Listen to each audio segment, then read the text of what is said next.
Have you ever heard of the Great Molasses Flood of 1919? Picture this, a tranquil Boston afternoon shattered by an unimaginable wave of sticky, sweet chaos.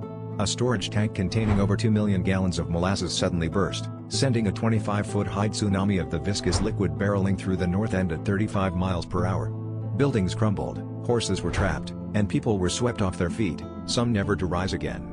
The molasses coated everything in its path, making rescue efforts nearly impossible and leaving a syrupy residue that lingered for decades. This bizarre yet devastating event stands as a haunting reminder of how even the most innocuous substances can turn deadly under the right, or wrong, circumstances.